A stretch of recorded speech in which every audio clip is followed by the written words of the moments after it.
Cik Aini membeli sehelai tuala yang berharga RM17.80 dan 3 helai tudung yang sama harganya. Apabila dia membayar RM60.50 kepada juru wang, dia diberitahu bahawa bayarannya tidak mencukupi. Kemudian, dia membayar lagi RM20.25 dan telah menerima wang baki RM6.10. Hitung harga bagi sehelai tudung yang dibeli. So, jadi wang yang dia bayar adalah 60.50 tambah 20.25. Ini adalah jumlah yang dia bayar kepada juru wang lah kan. So, lepas tu kita tengok kat sini, dia membeli sehelai tuala yang berharga RM17.80.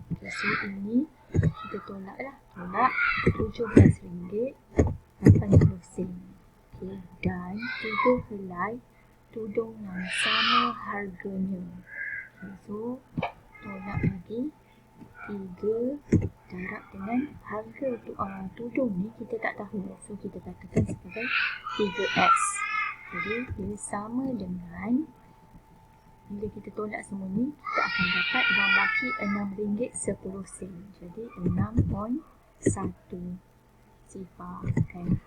So, ni duit baki yang dia dapat. Jadi, kita pun selesaikan yang dalam kurungan ni dahulu.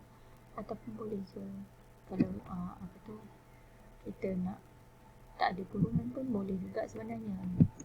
So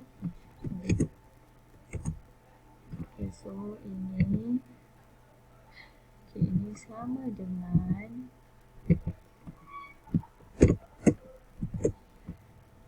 adalah sama dengan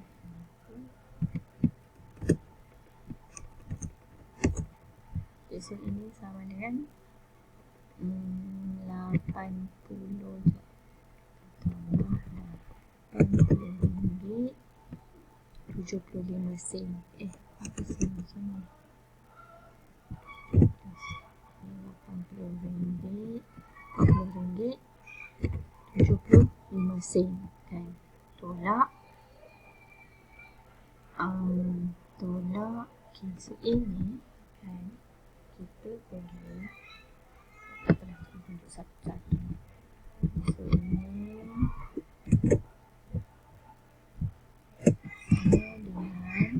dengan 80 tolak 17 80 sen.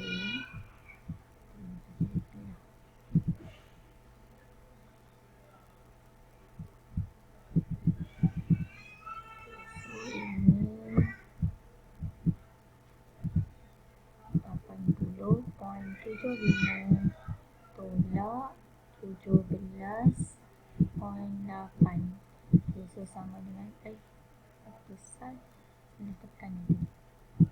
Kita pas lagi sekali 80.75 tolak 17.8. So sama dengan 62.95. Jadi jawapan kat sini adalah 62.95.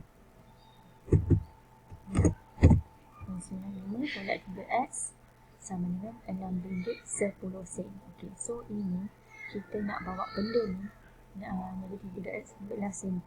Kita tukar tempat dengan ini. Jadi ini akan jadi dia tolak RM6.10.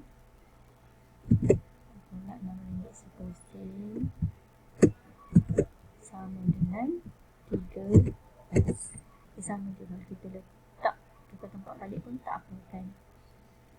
Okay, so kita akan dapat 62.95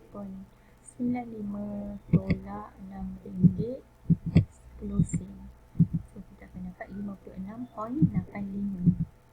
So harga bagi 3 helai itu adalah 56.85. 56.85. Dia sama je kalau kita nak letak 3x di sebelah sini pun tak apa. 3x sama dengan tak apa, kita boleh tukar tempat je. Okay, jadi x tu adalah sama dengan x adalah sama dengan 56.85 bahagi dengan 3. Dengan 3. Jadi kita akan dapat akan dapat 56.85 bahagi 3. Jadi kita akan dapat 18.95. Jadi harga satu helai tudung ni adalah sebanyak RM18.95. Okay, harga bagi sehelai tudung